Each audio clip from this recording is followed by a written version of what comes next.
And I'm just going to warn you, this camera, it's not the best camera, but it's the camera we have. So it's the one we're going to use. All right, so I think one of the things that's most difficult for students is statistics has its own vocabulary. It's different from every other math class you've ever had. And so these first few days, we're just going to talk about vocabulary. So we're going to talk in chapter 8, which talks about basic sampling techniques. Okay? So we're going to talk about statistics, which is the science of data. Okay? And can you guys even see that? Oh, that's really fuzzy. I'm sorry. It is more art than science sometimes. Okay? And the reason why is how we define things affects our results. Now you'd think that defining things would be a really easy thing to do. So let me tell you about my first job out of college. I worked with a medical research firm up in Salt Lake City. And one of the things that we studied was brain injuries. And we were trying to figure out what were the best treatments for brain injuries. Well, you'd think that how somebody got the injury would be very easy to figure out, right? Was it a football injury, car accident, did they fall off a cliff, boat accident, that sort of thing, okay? So I got a phone call. We had 9 hospitals in the US and 1 in Canada. And I got a phone call from one of the hospitals, and he says, you know what, I'm having a hard time figuring out how to classify this injury. So let me tell you what happened. So what happened was there was a person that was standing in the back of a pickup truck holding a mattress. Okay? Sounds like a good, safe thing to do, right? The pickup truck crashed. The person fell out of the pickup truck and hit their head on a rock. Okay? So pretend you're me for a moment. And would you classify that injury as having been in a car accident, or was it a fall? Okay? So you're me. You just received this phone call, and I want to see a vote. Okay? How many of you say that's a motor vehicle accident? 1, 2, 3, 4. How many of you think that's a fall? Wow. Usually it's more split than that. Okay, a bunch more. Well, I thought, okay, well, the government deals with these sorts of things. Let's go to the government because, they'll be helpful. No, they won't. Okay, so the National Highway Transportation Safety Administration says if it involves a motor vehicle accident, it's a car accident. The OSHA says if it's a workplace injury, it's a fall. So you can't even get the government to help you out, okay? So the fact of the matter is, because you are the study authors, and you're going to be the study authors, you're going to have to figure out how you define things, because it's going to affect your result. Now, you may want to include a note and say, well, in this one case, it was kind of a fall and a car accident. We come as, and then you can decide how you want to do that. So the idea is, in statistics, we get to define, organize, collect, summarize, and analyze information. I guess there's a zoom on this there. To draw conclusions and answer questions. Okay? So often we say, I'm writing terrible way. We often say how confident we are in our findings. Okay?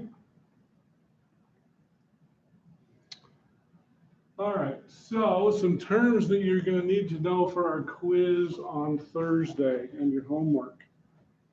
We're going to talk a lot about bias. Okay? Now, a lot of times when we think about bias, we think of it in the sociological point of view.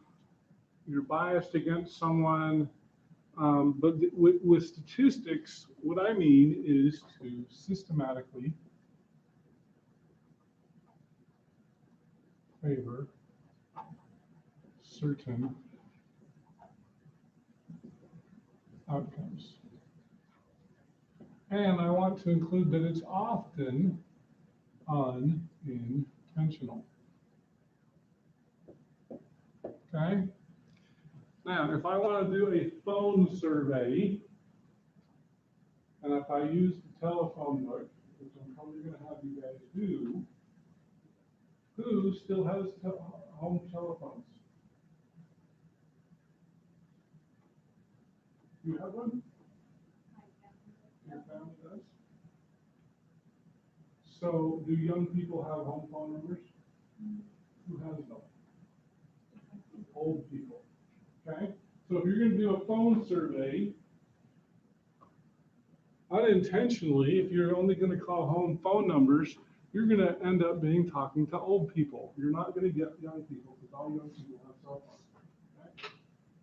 We have a home phone just because my kids are too young and I don't want to get a cell phone. But typically, if you do a phone survey, you're going to talk to old people, and you're not doing that on purpose, right? You're not purposely, maybe you are, if you want to find out what old people think. But yeah, typically, you're systematically favoring the opinions of old people versus young people, okay? So bias can be often unintentional. Does anybody go to the mall anymore? It used to be a cool thing to do, right? If you went to the mall, who was at the mall?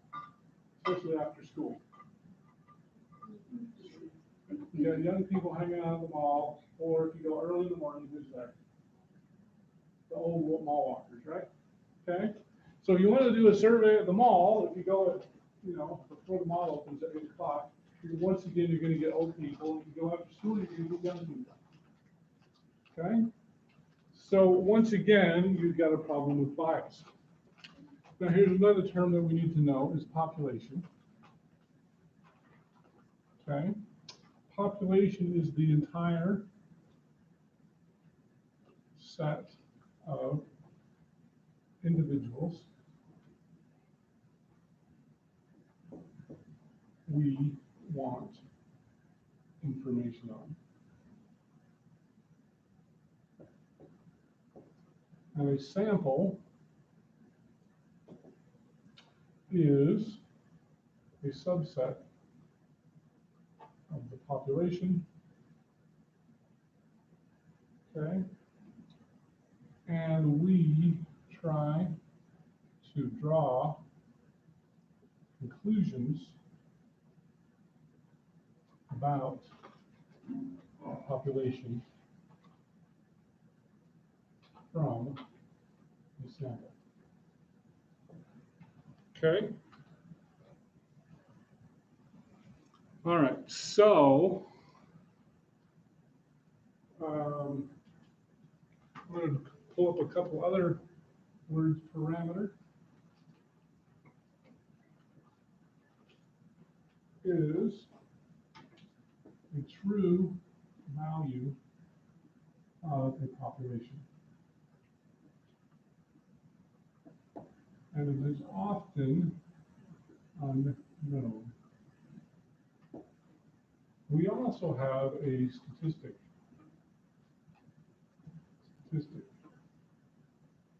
which is a numerical summary of data that comes from samples. Okay? I'm going to throw one more term out here. A census is you attempt to include the entire population.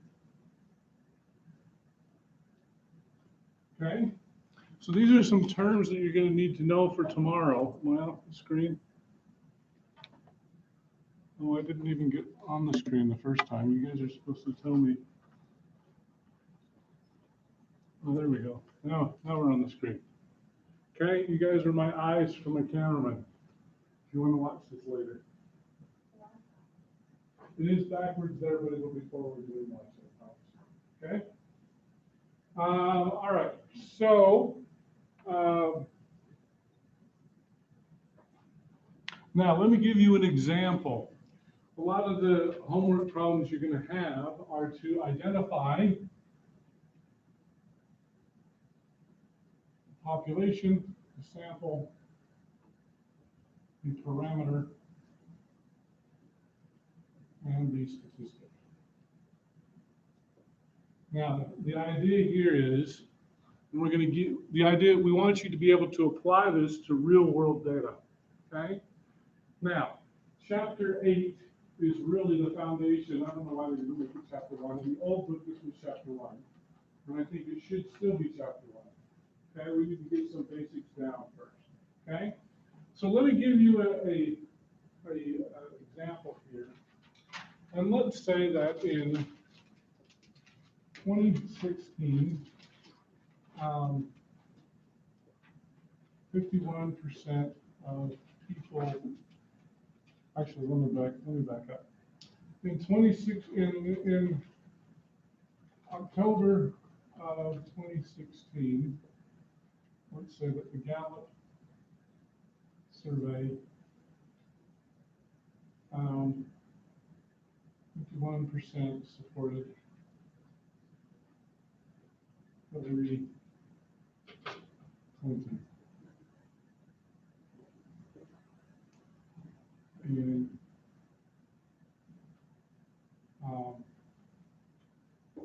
they surveyed 1,037 people. Okay? In the November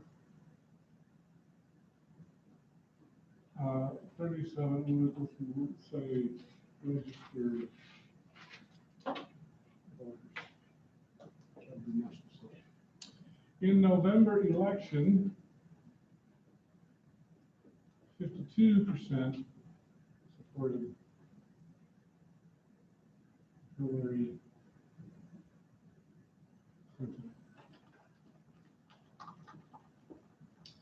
Okay, so what I want you to do is I want you to identify the population, the sample, the parameter, and the statistic. Now, one of the things that I like to do in my class is I like to make sure, maybe I should move this over here. Can we see that? There we go. Now maybe we can see it. Does it help if I turn up these lights? Does that help you see the board better on the TV? I think it does. Okay. So one of the things I like to do in my class is I like to pick on people to help me, because then, for one thing, it keeps you guys from falling asleep. And for another, it helps me to know if you guys are learning this stuff that I'm trying to teach you. So I guess I can do it this way. Well, I guess I know who's here by looking at this. So I'm going to pick on Waverly. Okay? Waverly. I'll let you, since you're the first one, you get to pick which one you want to answer. Do you want to find the population, the sample, the parameter, or the statistic? I can choose whatever one. We can choose whichever one you want to pick. Okay. Which one do you think you'll get the right answer on?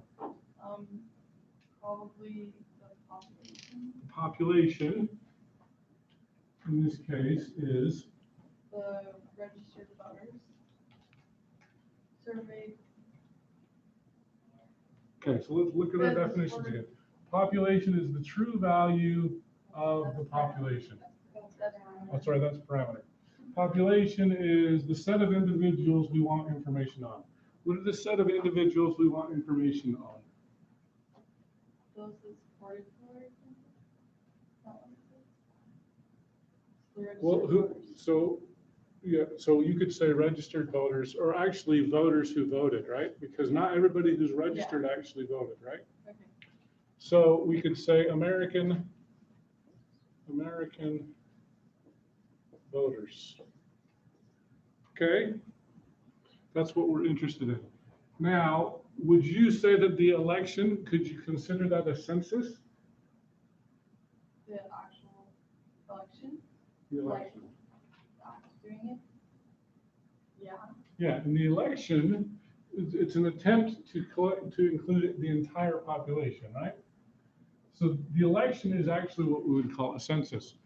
If you didn't vote, you don't count. But yeah, we tried to include everybody in the election, okay?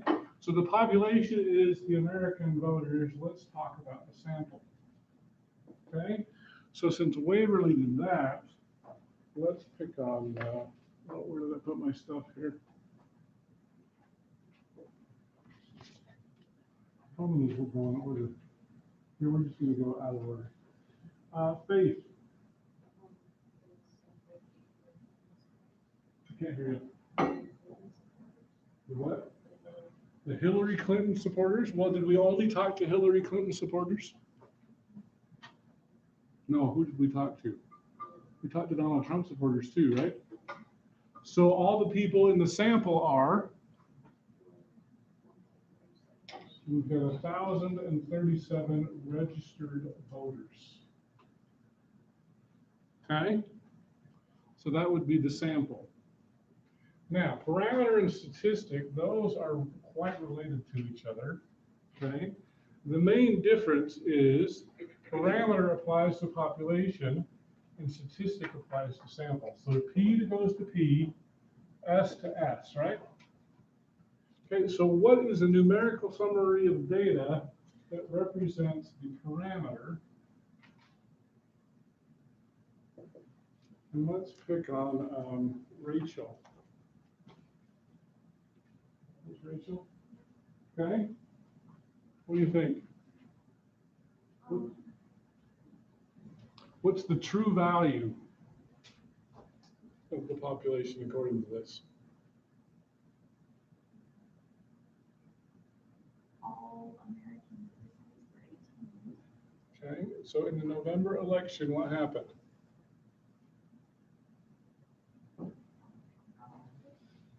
What's that? So how many supported Hillary? 52%. Okay, so your parameter in this case would be 52%.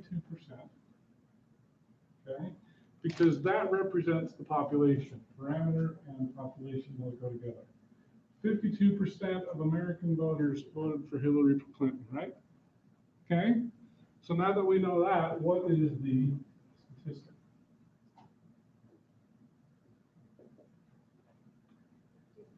Why, well, I just have a question. Why is the parameter often unknown? Is that because it's the true value? Okay, So let me take this out here for a moment. Did we know the Hillary Clinton supporters before the election? We got a guess from a sample, but we didn't know what the true value was, right? The sample's always going to be off a little bit. Not always, but it's often off a little bit, okay? And so before November, we didn't know this. So the parameter was actually unknown. until the election, correct? Okay? Now, does it make sense to talk to every American voter every month, let's say? You're a polling organization. Are you going to talk to, are you going to conduct an election every month? No. Why not? It costs way too much money, right? And so a lot of times we rely on a sample, and in this case, we relied on 1,000 voters, which is typical size. 500 to 1,000 is pretty typical. Okay? So, according to our sample of 1,037 registered voters, what is the numerical summary of data? Let's pick on Haley.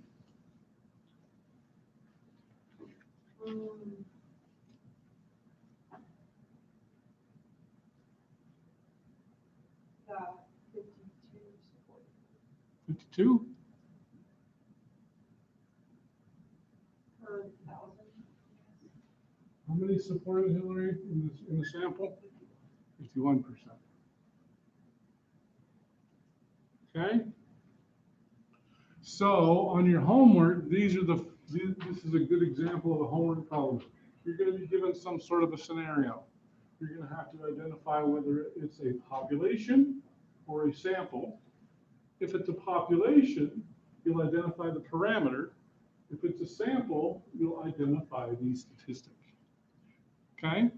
So this is going to be a very important skill for the rest of the semester. Now, nobody asked me if every test was cumulative, and I'm going to say yes and no. Okay? I'm not going to go out of my way to go back to chapter 8 again on chapter 2. But if you don't know chapter 8, you're going to have a problem. Okay? So this skill is going to come back over and over. You're going to need to identify the population, the parameter, the sample, or the statistic. Okay? So this is a foundational skill that you're going to need to know. I have a question. Okay? Are they ever going to ask us in the questions to determine a bias? Like on homework? So let me do one more example here. And hopefully this example will answer your question. Okay? So let's say a researcher wants to measure the diet of women. Okay? She finds a maternity fitness center, and they agree to share the addresses of 300 customers. Okay? And we'll say that 27% are vegetarians. 27%, actually, let me back up. 10% of surveys are returned, and 31% are vegetarians.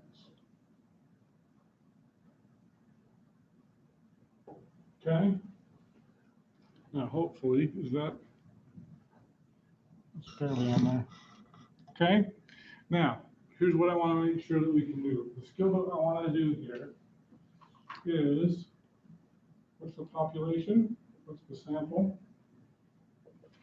What's the parameter? And the statistic? And I guess I should answer, tell me your name again. Tori. Tori, I should answer Tori questions. Is there bias? Let's do that. We'll do that question first, since she asked about that. So what do you think? Is there bias in this sample? Now, in order to answer that question, we might want to identify the population in the sample first. Okay? So, now I'm going to save that question for you, Tori, about bias, since you asked it. But let me pick on Min Jung. Okay? Can you help me identify the population or the sample?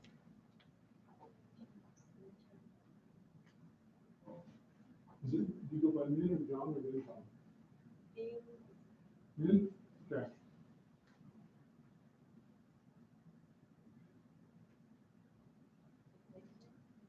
You want to do the population? What is the population?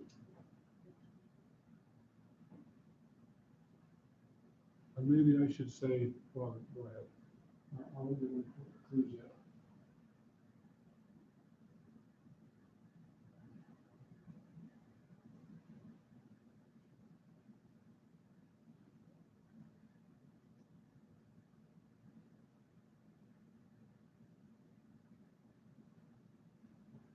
We do the populations. What did you say? Maternity. That's not quite right.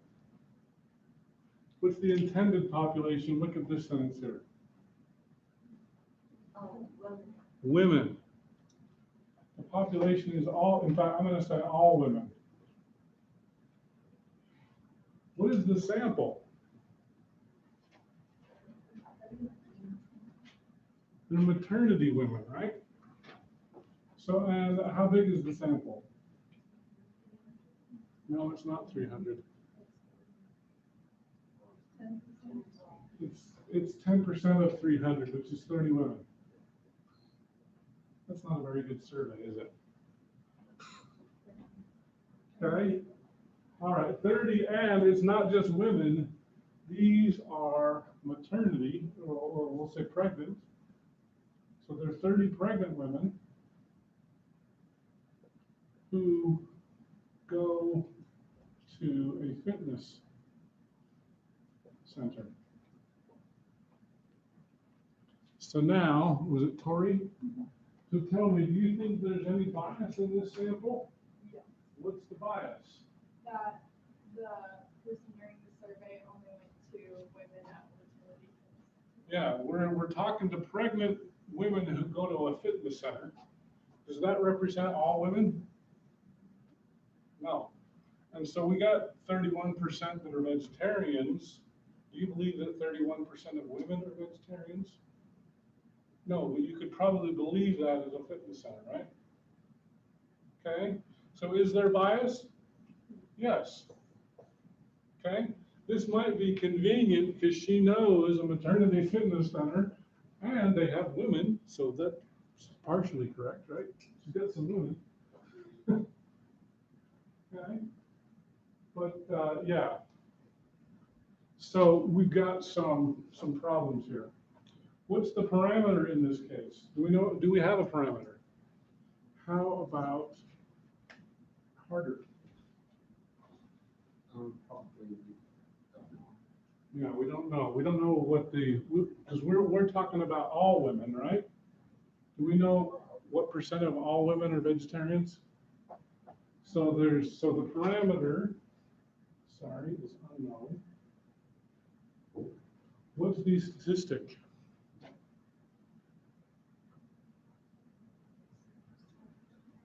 What did you say? 10%? So 31%, right? We've got 31% are vegetarians. Okay? Is this hard homework? Okay, some of you are saying yes and some of you are saying no. By the end of the semester, I think you're all going to say it's hard.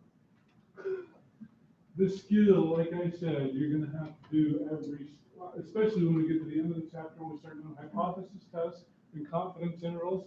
The answer to population parameter affects which equation you're going to pick. So this is such an important skill. Yes. Sorry, I have a question. I am confused about the 10% Okay, because 10% of surveys were returned. Oh. So we had 300 customers, only 10% returned the surveys. Oh. So I did that because the numbers were easy. I could do that in my head. Okay? Now, just so you know, they refer to this as your response rate, especially on phone calls. That's pretty common. I've had a crappy response rate. Okay? So you only got the 30 pregnant women who go to a fitness center who actually wanted to do your survey. Okay? A lot of times we don't report the 90% who didn't respond. Okay? So that can be a problem with surveys as well. All right, so this example here, and I'm going to go back over to here because I know it's really hard to see my screen here. So I'm going to come back over to here. Now, probably what happened was the reason why she picked this maternity center was because it was convenient, okay? So let's talk about different types of surveys. We've got a convenience survey, or a convenience sample. She probably picked it because it was close to her house and she knew there were women that would be there. And so convenience sample, these are easy to reach individuals. Okay. You know, you could go to the mall, those people would be easy to reach. You could go to the food court here on campus, those are nice, convenient, easy to reach individuals. Are those convenience samples representative? Okay, so that's the problem. Convenience samples are convenient, but they're often not representative. Okay. We also have what we call a simple random sample. Gosh, we're running out of time.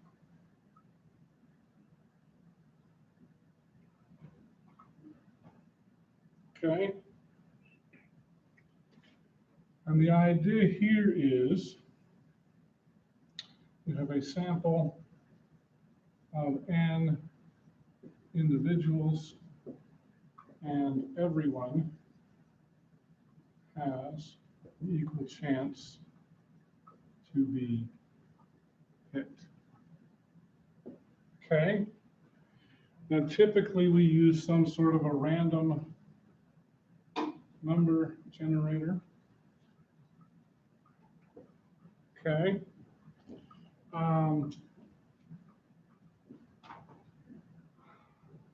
We can't do that. Maybe okay. So you guys are lucky because we're out of time. I want to do a simple random sample in class, and it's going to take me more than 7 minutes to do it. So we're going to save how to do that. There's some homework questions that ask you how to do that. We'll save that until Thursday. So I guess the homework is not going to be due on Thursday after all. We'll make it due next Tuesday because I'm not going to quite finish chapter 8 today. We also have what's called a voluntary response sample. I guess I should add here, going back to simple random sample, these are usually more representative.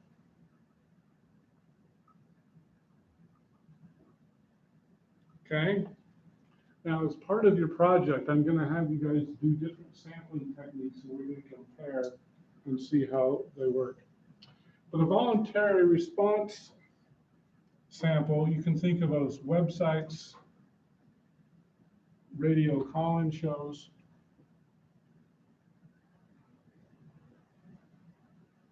my favorite is American Idol. You still think David Archuleta got the shaft, don't you, on that? Who doesn't know who David Archuleta is? Okay. All right.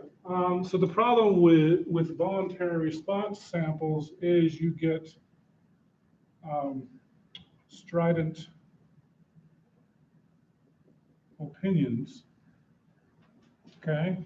And in the case of who is David Archuleta against? You guys know it?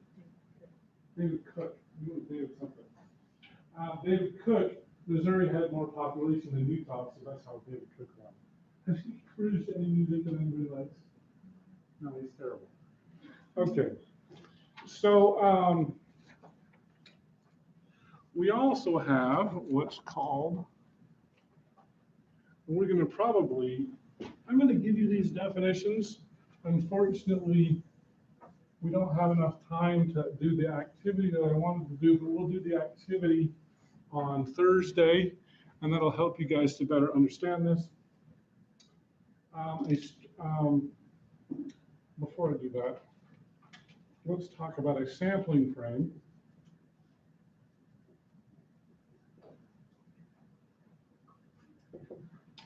Your sampling frame is a list of all individuals in the population. So this assumes that you have a list. Okay. We also have what's called a stratified sample.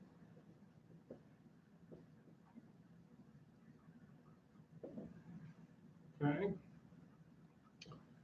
And the idea here is you divide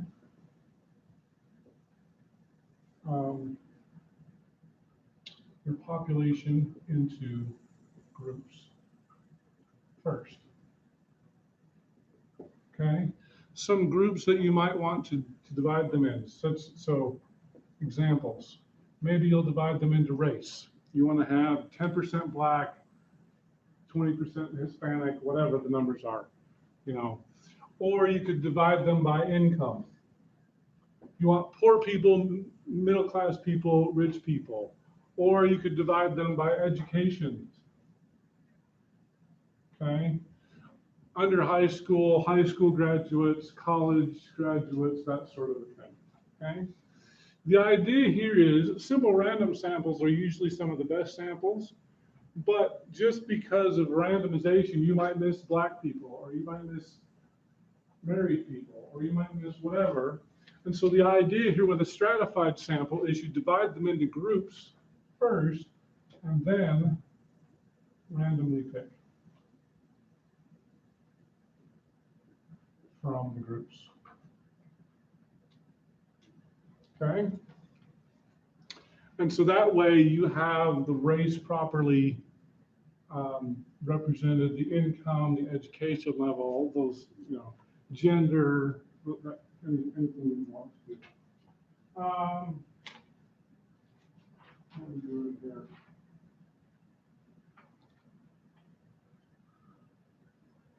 All right. So we also have what's called multi-stage sampling, which is a combination of methods. All right, now it's really unfortunate because I'm basically done with chapter 8, but I didn't do the activity that I wanted to do. But I think the activity, so we'll save the activity for Thursday. So here's what I would recommend. Go ahead and read chapter 8. It's online. You should have access to it. You'll just have to go through the things that you saw me struggle with at the beginning of the class. I won't make the homework because we're going to ask you the different kinds of sampling techniques, stratified, convenience, voluntary, that sort of thing. On Thursday, I want to actually do a sample where we can do some random sampling within the class. We'll also do some convenience sampling. What I would prefer, and it's always funny because it seems like in my statistics class, everybody likes to sit by the door. Please disperse yourselves more uniformly on Thursday so that we can do some of these sampling techniques. Otherwise, I'll just have you move around, I guess. But we'll do that. We will have a quiz on chapter 8 on Thursday, and but I won't make your homework due until Tuesday. Okay? So see you all on Thursday.